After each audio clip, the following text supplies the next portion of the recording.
السلام علیکم ورحمۃ اللہ وبرکاتہ۔ وعلیکم السلام ورحمۃ اعوذ اللہ۔ باللہ من الشیطان الرجیم، بسم اللہ الرحمن الرحیم۔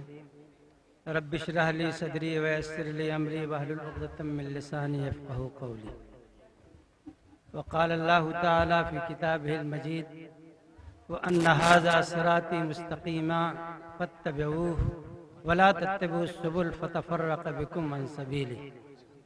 وقال سبحانہ وتعالی فی آیت اخری ما آتاکم الرسول فخذوہ وما نہاکم عنہ فانتہوا۔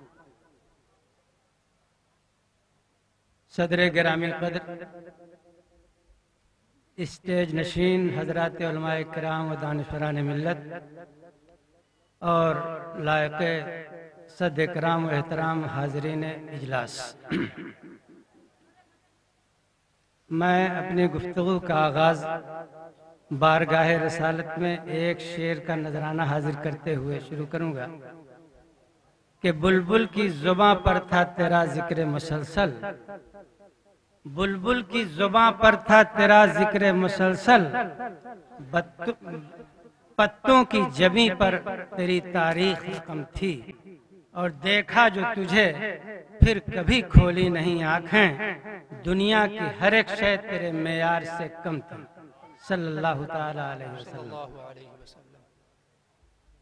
ہماری علمی تاریخ کے ایک مایہ ناز اسکالر علامہ الطاف حسین حالی رحمۃ اللہ علیہ کے ایک دعائیہ مناجات کے 2-3 شعر حاضر کروں گا کہ اے خاصہ خاصان رسول وقت دعا ہے، اے خاصہ خاصان رسول وقت دعا ہے، امت پہ تیری آ کے عجب وقت پڑا ہے، جو دین بڑی شان سے نکلا تھا وطن سے، پردیس میں وہ آج غریب الغربا ہے، اور جس دین کے مدعو تھے کبھی قیصر و کسریٰ، جس دین کے مدعو تھے کبھی قیصر و کسریٰ، خود آج وہ مہمان سرائے فقراء ہے، وہ دین جو گودی میں پلا تھا حکما کی، وہ دین جو گودی میں پلا تھا حکما کی، اب عرضے تیغے جو ہلاؤ صفحہ ہے، اے خاصہ خاصان رسول وقت دعا ہے۔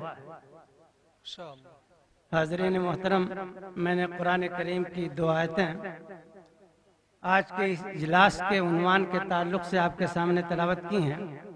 عام طور پر تو یہ اسی طرح سے ایک دینی اجلاس ہے جس کا عنوان عام طور پر سیرت رسول کا جلسہ یا سیرت کانفرنس یا اصلاح معاشرہ جیسے کوئی عنوان دیے جاتے ہیں۔ حضرات علماء کرام ہی سارے موضوعات پر آپ سے گفتگو کر رہے ہیں، لیکن انہوں نے یا منتظمین اجلاس نے اس کا نام میں تھوڑا سی جدت پیدا کرنے کی کوشش کی ہے۔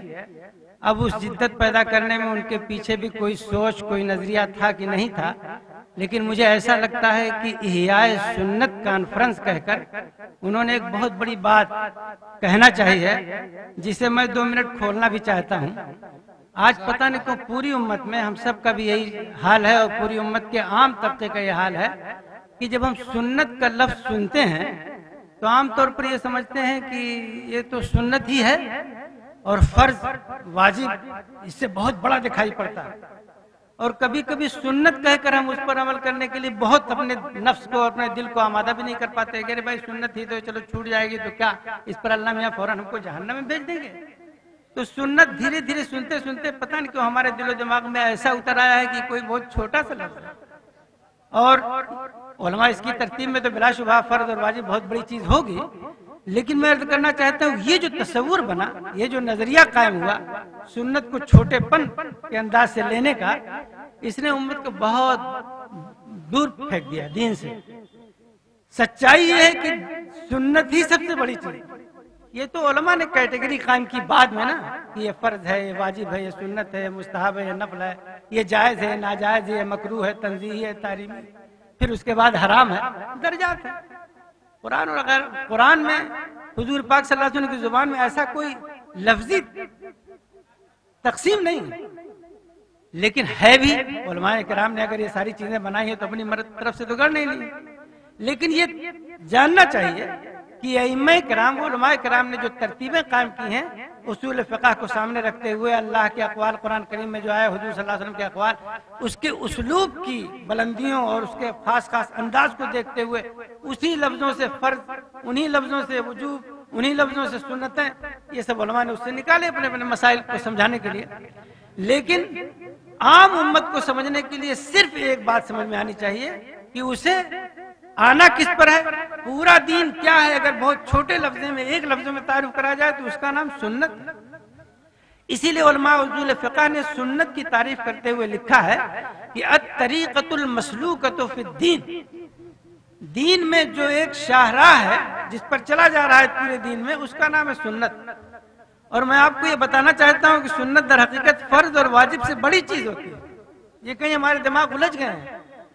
فرض کسے کہتے ہیں؟ علماء کرام یہاں بیٹھے ہیں ان سے معذرت کے ساتھ کہ قرآن کریم کی صریح آیات میں یا کسی نص صریح سے کوئی بات اگر ثابت ہو تو ظاہر ہے کہ وجوب کا درجہ رکھتی ہے، جس میں حکم کے طور پر کوئی بات کہی جا رہی ہے، اللہ کی طرف سے کوئی حکم، رسول پاک صلی اللہ علیہ وسلم کی طرف سے کوئی امر کے صیغہ امر کے ساتھ، تو وہ وجوب پر دلالت کرتا ہے، فرضیت پر دلالت کرتا ہے. لیکن سنت کیا ہے؟ تو میں عرض کر رہا تھا کہ سنت کا مقام کیا ہے، اس کو تھوڑا سا سمجھانا چاہتا تھا کہ اللہ کے قرآن پاک میں صیغہ امر کے ساتھ کوئی چیز اگر آ جائے تو وہ وجوب پر اور فرضیت پر دلالت کرتی ہے. حضور پاک صلی اللہ علیہ وسلم کی حدیث میں صیغہ امر سے بالکل نص صریح میں صحیح حدیث میں کوئی چیز آ جائے تو وہ وجوب پر فرضیت پر دلالت کرتی ہے. اس طرح کی ایک قطعی دلیل ہمارے پاس ہے. اور سنت کسے کہتے ہیں؟ وہ عمل، وہ حضور کی یا قرآن پاک کا وہ طریقہ، اسلام کا وہ جز جس کو حضور پاک صلی اللہ علیہ وسلم نے اپنی پوری زندگی اپنے عمل کے ذریعے سے ساری امت کے سامنے پیش کیا اور اپنی آنکھوں کے سامنے 1.25 لاکھ صحابہ کرام کو اس پر چلایا. سوچئے اس کی قطعیت کتنی پختہ ہوگی. وہ تو فرض سے بہت بڑا قطعی ثبوت چیز ہو جاتی ہے. جیسے قرآن کریم نے یہ کہا کہ اقیموا الصلاۃ، نماز قائم کرو، تو نماز واجب ہو گئی. چلیے 10 جگہ 20 جگہ 50 جگہ یہ آیت اتری ہوگی، چلیے 50 مرتبہ قرآن کریم کا ایک حکم آیا اور اس سے فرضیت ثابت ہوئی. لیکن نماز جو پڑھنے کا طریقہ حضور پاک صلی اللہ علیہ وسلم نے بتایا ایک مخصوص انداز سے کہ ایسے رکوع کیا جائے گا، ایسے سجدہ کیا جائے گا، اس کا نام نماز ہے. یہ پوری نماز قرآن کریم میں کہیں ایک جگہ مکمل طور پر تفصیل کے ساتھ مذکور نہیں ہے. یہ ایسے پڑھا جائے. اب حضور پاک صلی اللہ علیہ وسلم نے جس انداز سے رکوع کیا، قیام کیا، سجدہ کیا، قعود کیا، وہ پوری زندگی حضور نے اسی انداز سے کیا. 1.25 لاکھ صحابہ نے اس کو دیکھا اور پھر سارے صحابہ نے اس کو اپنی پوری زندگی کیا. تو یہ کتنی قطعیت کے ساتھ ہمارے سامنے آئی جس کا نام سنت ہے. سنت اور حدیث میں فرق ہے. حدیث تو حضور صلی اللہ علیہ وسلم کے کسی ایک قول کو جو ایک صحابی نے نقل کر دیا، کوئی ایک عمل کو جو کسی صحابی نے نقل کر دیا. لیکن سنت وہ معمول بہ طریقہ ہے جس پر حضور پاک صلی اللہ علیہ وسلم نے پوری زندگی چلایا اور جس پر پوری امت مسلمہ کو چلایا. اس لیے سنت یہ سب سے بڑی چیز ہے اور یہی مکمل دین ہے اور یہی شاہراہ عام ہے دین کی.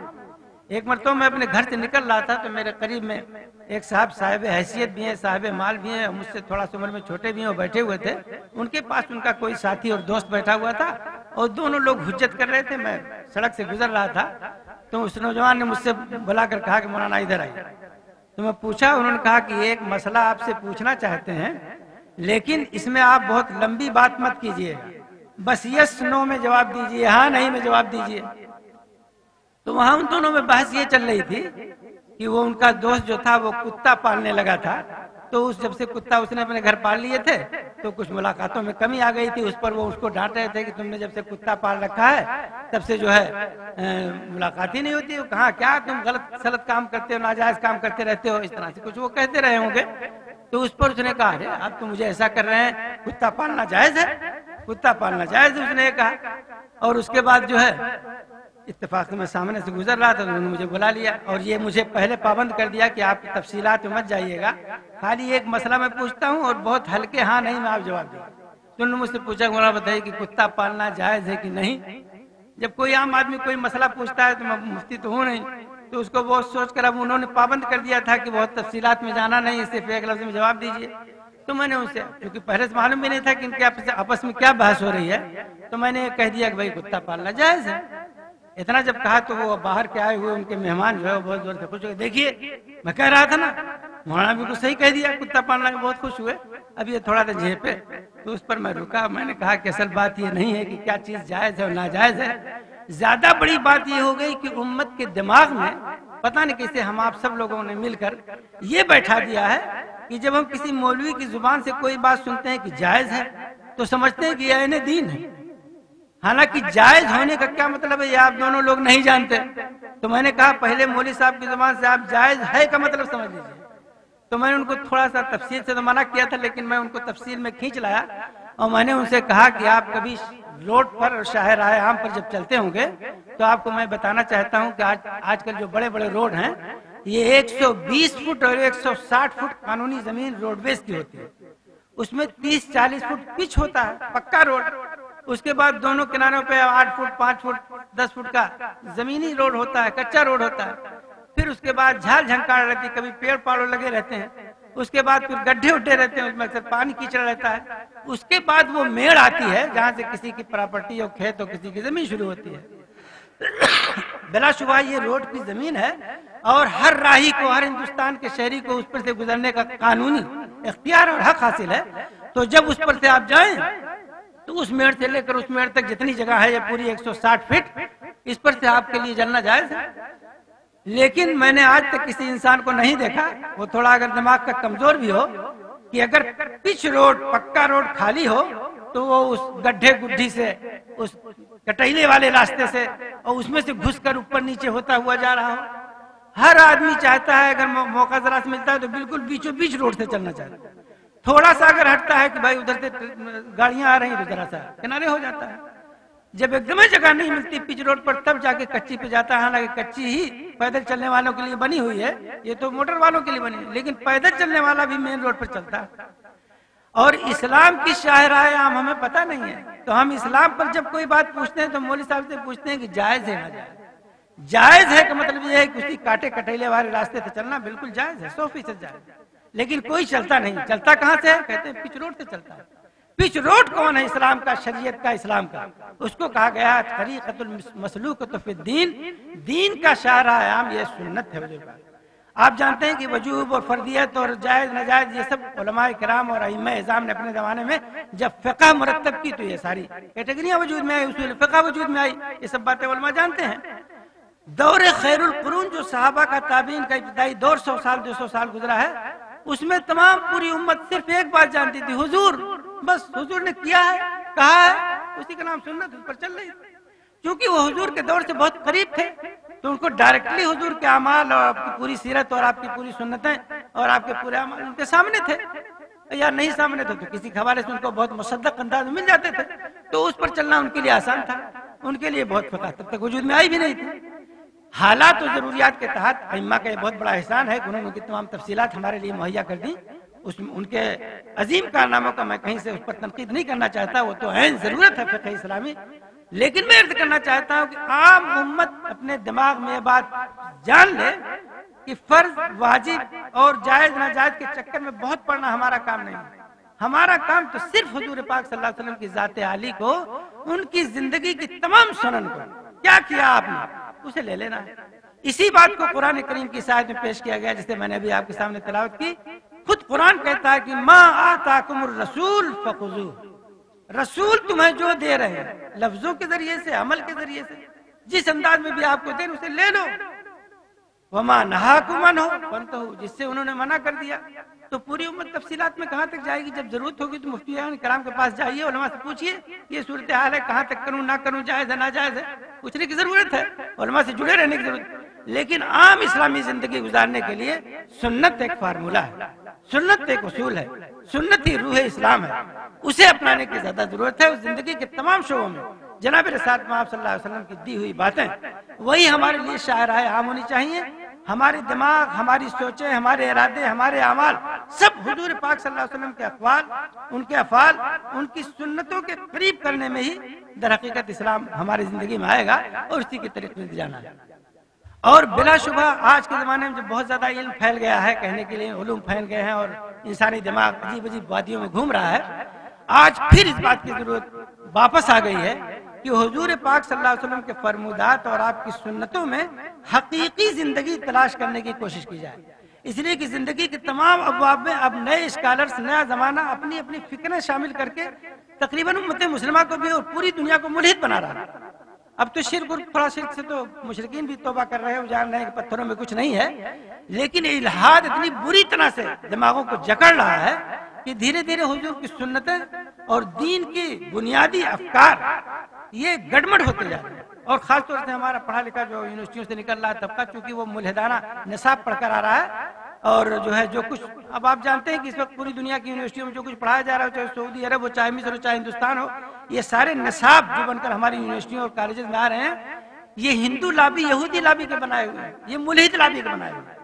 مطلب عیسائیوں میں بھی، یہودی میں بہت سے لوگ اس میں بھی مذہب جانتے ہیں، کہیں کہیں اللہ اور کہیں کہیں آخرت ان کے دماغوں میں بھی ہے، لیکن خاص طور سے تعلیم اور ایجوکیشن پر بالکل ملحد دماغوں کا قبضہ ہے، اور وہ جو کچھ بھی پیش کر رہے ہیں وہی صورتحال ہے کہ اس کو پڑھ کر آنے کے بعد عجیب انسان ہو جاتا ہے۔ میرے جونپور میں، بہت وقت بھی لینا نہیں چاہتا، ایک بہت بڑے ڈاکٹر ہیں اور وہ ریٹائر ہو گئے سی ایم او ہو کر، ان کی بیوی، ان کی بہو، ان کی بیٹی، ان کی بہو، ان کے بیٹے سب لوگ MBBS ڈاکٹر ہیں، بہت بڑا اسپتال چلاتے ہیں۔ اتفاق سے میں اپنے کو دکھانے کے لیے وہاں چلا گیا تو کچھ دیر ان کی باتیں سننے لگا، تو بڑی تیزی کے ساتھ انہوں نے جو ہے بڑے گوشت کے تعلق سے عجیب انداز سے ان کا نظریہ سامنے آیا کہ ارے بھائی یہی کھانا جو ہے یہ ہمارے تمام امراض کی جڑ ہے، اور عجیب انداز سے وہ اس پر تبصرہ کرنے لگے۔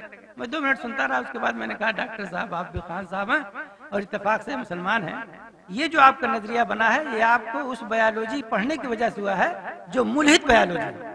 آئیے میں آپ کو وہی بایولوجی پڑھاؤں، اس کو پڑھنے کے بعد آپ کو سمجھ میں آئے گا کہ گوشت تو انسانی زندگی کی خوراک کی سب سے بڑی چیز ہے، اس لیے کہ میرے آقا حضرت محمد صلی اللہ علیہ وسلم نے فرمایا کہ سید الاطعمۃ اللہ، گوشت جو ہے یہ کھانوں کا سردار ہے۔ حضور کی زبان جس کو سردار کا، اس میں تم عیب نکال رہے ہو، کہیں تمہارا دماغ الٹ گیا۔ یہ ایک لائن کی بات میں کہنا ہوں، زندگی کے جتنے شعبے ہیں اس میں نئے دماغوں نے جو کچھ پڑھا ہے اس کو بالکل ان کے اندر الحاد آ گیا، اور اسلام کی بہت موٹی موٹی باتیں ان کے نظریے میں بالکل الٹی نظر آ رہی ہیں۔ اس لیے در حقیقت ہمارا نیا ایجوکیٹڈ طبقہ وہ مولانا لوگ کے افکار سے اور سنتوں سے اور حضور پاک صلی اللہ علیہ وسلم کی جو باتیں آتی ہیں اس سے بہت مطمئن نہیں ہوتا۔ کچھ عرصہ پہلے میں الہ آباد ایک عالم کے ساتھ گیا ہوا تھا، ایک انجینئر صاحب سے ملاقات کرنی تھی، لیکن وہ جب میں پہنچا تو ایک مسجد میں جمعہ کی نماز ہو رہی تھی، تو میں جلدی سے جمعہ کی نماز میں شریک ہونے کے لیے وہاں پہنچا، تو اتفاق سے بریلوی حضرات کی مسجد تھی اور ایک عالم وہاں تقریر کر رہے تھے۔ میں جلدی سے وضو کر کے شامل ہوا، ان کی تقریر تھوڑا بڑا سنا، لیکن میں بہت کچھ پتہ نہیں پا سکا کیا کہہ رہے تھے، بڑی جذباتی ان کی تقریر ہوتی بھی ہے، ہو رہی تھی۔ بہرحال میں اس کے بعد جب انجینئر صاحب کے کمرے میں گئے تو کچھ تھوڑی دیر تک بیٹھنا ہوا، تو کہنے لگے کہ مولانا آپ نے تقریر سنا؟ میں نے کہا تھوڑا بڑا سنا تھا، کہا کہنا کیا چاہتے ہیں؟ کہا وہ مولانا عجیب بات بتا رہے تھے۔ اب میں کہہ رہا ہوں کہ ہر نیا طبقہ جو ہے حضور کی حدیثوں سے، حضور کی باتوں سے وہ پتہ نہیں کہاں چلا جاتا ہے، اس کے دماغ میں کچھ نئی چیزیں آ جاتی ہیں اور وہ بھاگ جاتا ہے کہ آخر میں حضور ایسا کیسے کہہ سکتے ہیں، ایسا کیسے ہو سکتا ہے۔ تو انہوں نے کہا کہ ابھی ہمارے امام صاحب، مسجد کے امام بھی ہیں، وہ تقریر کر رہے تھے، انہوں نے یہ کہہ دیا کہ حضور صلی اللہ علیہ وسلم فرمایا کرتے تھے کہ دنیا میں 2 ہی چیزیں مجھے سب سے زیادہ محبوب ہیں، عورت اور خوشبو۔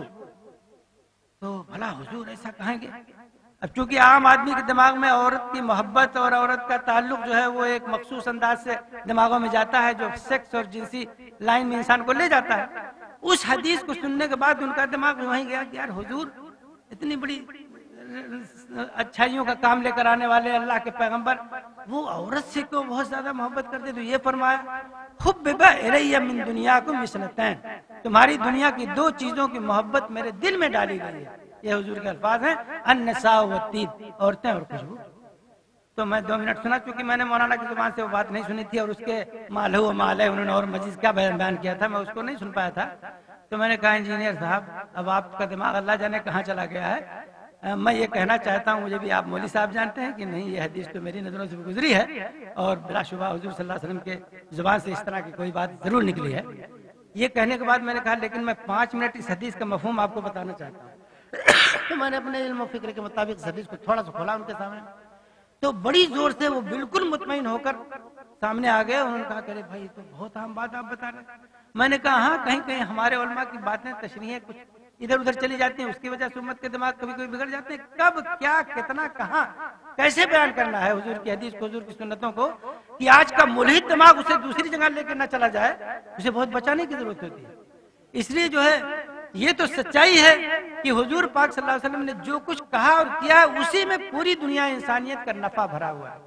صرف مسلمانوں کا نہیں، صرف کسی کے ایک قوم کا نہیں، بلکہ ان کی کوئی ایک سنت، کوئی ایک بات، کوئی دنیا کا انسان لے لے، اس کو تو نفع پہنچائے گی، چاہے اس پر ایمان ہو چاہے نہ ہو. اس لیے کہ وہ تو بھائی ساری انسانیت کا سرمایہ ہے. حضور پاک صلی اللہ علیہ وسلم کا ایک ایک قول ساری انسانیت کا سرمایہ ہے. میرے ایک ماموں تھے، بہت بوڑھے ہو گئے تھے، 90 برس کی عمر ہو رہی تھی. ایک روز میرے گھر آئے 70-80 برس کی عمر میں. چنا گھر کے لوگوں بچوں نے بھون کے میرے سامنے رکھا تھا، میں اس کو ایک آدھ منہ ڈال رہا تھا تو میرے دانت سے پھوٹ نہیں رہا تھا چنا، وہ گھر ہی بھونا ہوا تھا.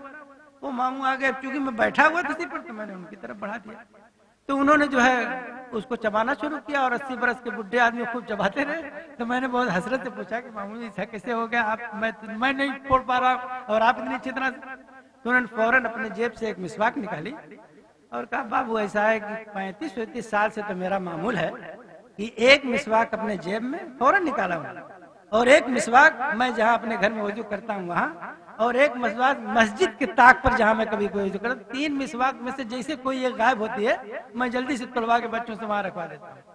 35 سال سے میں نے کوئی منجن، کوئی ٹوتھ پیسٹ، کوئی برش استعمال نہیں کیا، صرف یہ مسواک کے استعمال کی وجہ سے آج تک 82 برس کی عمر تک میرے دانت مکمل سلامت. دنیا کا کوئی کافر، کوئی مشرک، کوئی دنیا کے انسان رسالت میں آپ صلی اللہ علیہ وسلم کی کسی لائن کی، کوئی کسی شعبے کی کوئی سنت اپنا کر دیکھے، اس کی نافیت، اس کی عظمت، اس کا نفع اس کے اوپر خود کھلے گا. جی کیونکہ ہم تو اس کو لینے کے لیے تیار نہیں. اسی طرح سے ہمارے دماغ اور نظریات بھی حضور صلی اللہ علیہ وسلم کی سنتوں کے قریب نہیں ہیں، تو اس لیے ہر چیزوں میں بڑی عجیب صورتحال ہے. میں کسی جدید تعلیم کی، عصری تعلیم کی کہیں سے مخالفت نہیں کرنا چاہتا. میں یہ بتانا چاہتا ہوں کہ ہمارا پورا ایجوکیشن والا جو نظام ہے یہ چونکہ ملحدوں کا بنایا ہے، اس لیے سائنس ملحد ہو گئی. آج ہماری سائنس ملحد ہو گئی، ہماری میتھمیٹک ملحد ہو گئی، ہماری بایولوجی ملحد ہو گئی، ہماری تمام مطلبی کی جو علوم تھے اس پر الحاد کے سائے پڑ گئے، اور اس میں سے فکر رسول، نظریہ رسول، حضور پاک صلی اللہ علیہ وسلم کے پاکیزہ افکار جس پہ پوری انسانیت کی بھلائیوں کا دار و مدار، اس کی نافیت بھری ہوئی تھی، وہ نکل گئی اور پھر وہ علم دنیا کے پاس آ گیا. ہو سکتا ہے دنیا کے لیے وہ نفع بخش ہو، وہ دکھائی بھی پڑتا ہے کہیں کہیں، لیکن در حقیقت وہ انسان کو الٹی طرف لے جا رہا ہے. اسی لیے پوری دنیا ان سارے علوم پر فتح پانے کے باوجود بدترین طور پر پریشان حالی کا شکار ہوتی جا رہی ہے. اس لیے بہت ضرورت ہے کہ سنت کا احیاء کیا جائے اور اسی کو مکمل اپنی زندگی میں لانے کی کوشش کی جائے. ایک بات کہہ کر میں آپ سے رخصت ہونا چاہوں گا. بالکل نومری کے عالم میں دارالعلوم دیوبند سے فراغت کے بعد لکھنؤ یونیورسٹی میں پڑھ رہا تھا. تو ایک دن ہم 12-13 دوست اور ساتھی اپنے ہوم ورک کو لے کر وہاں کا جو بھول بھلیا اور وہاں کا جو ہمارے نوابوں کا بنایا ہوا وہ ہے اس کو دیکھنے کے لیے گئے ہم لوگ نوجوانی کے عالم میں. تو وہاں سب دکھانے والے بیٹھے رہتے ہیں. وہ اپنا اس وقت اس نے کہا کہ 15 روپے لیں گے ہم آپ کو بھول بھلیا دکھا دیں گے. تو میں دیوبند سے فارغ، میرے ساتھ بھی کئی فضلہ تھے اور اس کے بعد پھر یونیورسٹی میں پڑھ رہے تھے. تو اور یونیورسٹی میں جب پڑھتا آدمی تو اپنے کو دماغی والا سمجھتا ہے. میں نے کہا ہم لوگ تو آنکھ والے ہیں اور نوجوان ہیں، اور پھر اس کے بعد دین و دنیا کی ساری تعلیم، تو کیا یہ بوڑھا آدمی ہم کو دکھائے گا؟ ارے مال ہی تو ہے، بولیے اس میں کیا چیز ہے جہاں بھول جائیں گے. لیکن ہم نے اس سے کہا بھیا وہ 15 روپے بہت مشکل ہے، ہم لوگ جائیں گے، بتاؤ. تو چلے گئے اندر.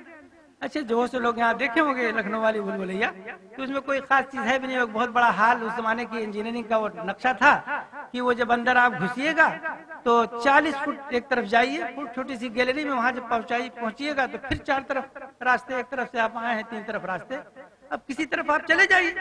تو چونکہ ہم اپنے کو پڑھا لکھا سمجھتے تھے تو ہم نے سوچا کہ بھائی کہیں واپس ہوتے ہوئے پھر بھول نہ جائے، تو کہاں سے جائیں وہاں ایک تھوڑا سا نشان لگا دیا کہ بھائی ادھر سے گئے، تاکہ واپسی کے وقت ہم اپنا نشان دیکھ کر پھر چلے آئے.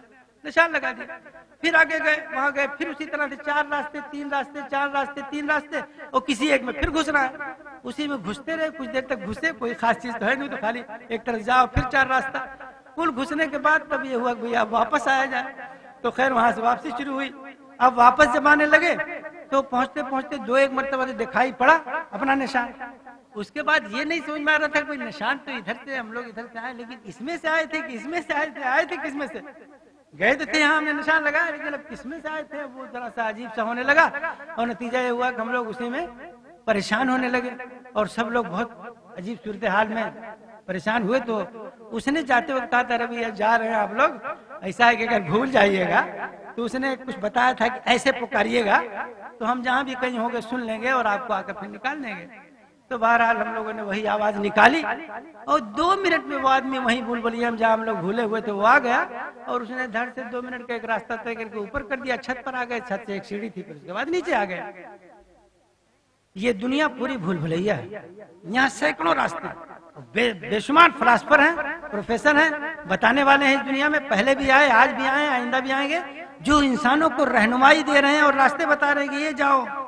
لیکن میں کیسے بتاؤں کہ یہ پوری دنیا بھول بھلیا ہے, اور اس میں صرف انبیاء کرام کا بتایا ہوا راستہ ہی منزل مقصود تک پہنچاتا ہے, جس کو قرآن کریم نے رسالت مآب صلی اللہ علیہ وسلم کی زبان میں ارشاد فرمایا, جس کو میں نے شروع میں تلاوت کیا تھا کہ وَأَنَّ هَذَا صِرَاطِي مُسْتَقِيمًا فَاتَّبِعُوهُ وَلَا تَتَّبِعُوا السُّبُلَ فَتَفَرَّقَ بِكُم عَن سَبِيلِهِ. اے دنیا کے انسانوں کان کھول کر سن لو, یہ میرا راستہ, نبوت کا راستہ, سنت کا راستہ, وہ پاکیزہ اور عظیم اور سیدھا راستہ ہے جو تمہیں منزل مقصود تک لے جاتا ہے. اس راستے کو پکڑ لو, فَاتَّبِعُوهُ وَلَا تَتَّبِعُوا السُّبُلَ. فلاسفر آئیں گے, بھاری بھاری اسکالر آئیں گے, دنیا کے گریجویٹس آئیں گے, ڈاکٹرز آئیں گے, بڑے زمانے کے ماہرین آئیں گے, اور تمہیں بتائیں گے کہ کہاں مولویوں کے چکر میں پڑے ہوا, اور راستہ یہ ہے تمہیں کامیابی کی طرف لے جانے والا. وَلَا تَتَّبِعُوا السُّبُلَ. انسانوں کے بتائے ہوئے راستوں کی طرف نہ جانا, نہ اتباع کرنا. جاؤ گے تو کہاں پہنچو گے؟ فَتَفَرَّقَ بِكُم عَن سَبِيلِهِ. تم جہاں پہنچو گے وہاں سے 4 راستے پھوٹ رہے ہوں گے. اس کے بعد تم حیرت پڑ جاؤ گے کہ ادھر جاؤں کہ ادھر جاؤں کہ ادھر جاؤں. پوری زندگی چلتے چلتے بوڑھے ہو جاؤ گے, تھک جاؤ گے, اور تمہیں منزل مقصود تک پہنچانے والا سیدھا راستہ ہاتھ نہیں آئے گا. یہ انسانوں کا بتایا ہوا راستہ ہے. علامہ اقبال کے شعر کے ساتھ میں رخصت ہونا چاہوں گا کہ اگر کوئی شعیب آئے میسر, اگر کوئی شعیب آئے میسر, شبانی سے کلیمی 2 قدم ہے. اگر نبوت کا ساتھ مل جائے, نبوت کی سنتیں مل جائیں, نبوت کی رہنمائی مل جائے, نبوت کی سوچ مل جائے, نبوت کا فلسفہ مل جائے, تو آپ کہاں ہو؟ چرواہے ہو, شبانی کر رہے ہو, زندگی کے کس اجڑے دار میں تم بیٹھے ہوئے ہو؟ تمہیں کلیمی کے مقام پر پہنچنے میں دیر نہیں لگتی. 1 منٹ میں جیسے اس دیدہ انسان نے مجھے بھلبھلیا سے نکال کر باہر کر دیا تھا, ٹھیک اس طرح سے آج پوری دنیا جو بے حد پریشان اور متفکر ہے اور ڈھونڈ رہی ہے, کوئی راستہ نہیں مل رہا ہے. اے انسانوں, امت مسلمہ کا یہ فریضہ ہے کہ پوری دنیا انسانوں کے سامنے بتائے کہ کل بھی محمد رسول اللہ دنیا کے ہادی تھے. آج بھی اگر انسانوں کو صحیح رہنمائی اور ہدایت کا کوئی راستہ ملنے والا ہے تو جناب رسالت مآب صلی اللہ علیہ وسلم کے صدقے اور طفیل میں ہی انہی کی سنتوں کو اختیار کر کے دنیا میں امن و امان برپا ہوگا, دنیا کی زندگی ہوگی. ایک بات اور کرنا چاہوں گا, ہمارے مولانا ابھی ڈروا کے گئے ہیں, بہت زیادہ علماء بہت ڈرے بھی ہوئے ہیں, کیونکہ علماء کرام بیٹھا ہیں, ان سے بھی بہت محبت بھرے انداز میں کہنا چاہتا ہوں کہ علامہ اقبال کو سب باتیں تھیں کہ اندلس میں کیا ہو گیا اور کہاں ہو گیا. دیکھیے, ایک چیز کو شاید ہم بہت زیادہ سمجھنے کے لیے تیار نہیں ہیں کہ ابھی 50-60 سال پہلے پوری دنیا میں جو نظام حکومت چل رہا تھا اس کو ملوکانہ نظام کہتے تھے. ملوکیت, شہنشاہیت تھی. یہ ایک نظام تھا جس میں شہنشاہ صاحب کل کے مالک ہوتے تھے. ایک فقیر کو بلا کے قتل کروا دیں, ان کا حق تھا, تو ان کی زمین ان کو دے دیں, ان کا حق تھا. جو چاہے کہہ دیں بھائی, وہ تو مالک اعلیٰ پورے ملک رہتے ہیں. ابھی جو جمہوری سسٹم پوری دنیا میں وجود میں آیا ہے, اس کو خاص طور سے ہماری مسلم قوم پتہ نہیں کیوں بہت زیادہ جاننے کی کوشش نہیں کر رہی ہے. وہ سمجھ رہی ہے کہ یہ تو حکومت ہے. میں کس یقین اور وثوق کے ساتھ ہندوستان کے آئین کو بہت دیکھنے کے ساتھ یہ بہت محبت کے ساتھ یہ بات کرنا چاہتا ہوں کہ کوئی نہ گھبراؤ, کچھ نہیں ہونے والا. یہ کچھ شرط پسند لوگ ہیں جو اس طرح کی باتیں کہتے رہتے ہیں, یہ ہو جائے گا, وہ کچھ ہونے والا نہیں. ہمارا آئین ہندوستان بڑا زبردست قسم کا آئین ہے, اور اس آئین کو تھوڑا سا جاننے کی ضرورت ضرور ہے. لیکن یہ جانیے کہ ہمارے ہندوستان کا وزیر اعظم, ہمارے ہندوستان کا وزیر اعلیٰ, یہ اپنے دفتر کا ملازم ہے. اس کے پاس ایک شیٹ پر لکھا ہوا آئین بنا ہوا ہے, اس آئین کے آگے وہ کچھ نہیں کرتا. میرے گاؤں کے مکتب میں چلنے والا, میرے گاؤں کے اجڑے علاقے میں ایک مکتب چلنے والا, ہندوستان کا وزیر اعلیٰ اس کو ختم کرنا چاہے, یہ اس کے بس میں, اس کے پاور میں, اس کے اقتدار میں نہیں ہے. آپ بالکل مطمئن نہ رہیں. ہاں, ہمارے اندر کوئی کمی آئی ہے تعلیم کے لائن سے, دین کے لائن سے, تربیت کے لائن سے, اس کو ہمیں سدھارنے کی ضرورت ہے. اور ماشاء اللہ اپنی خدمات انجام دے رہے ہیں, بہت خوف زدہ نہ ہو. البتہ جو جمہوری سسٹم ہے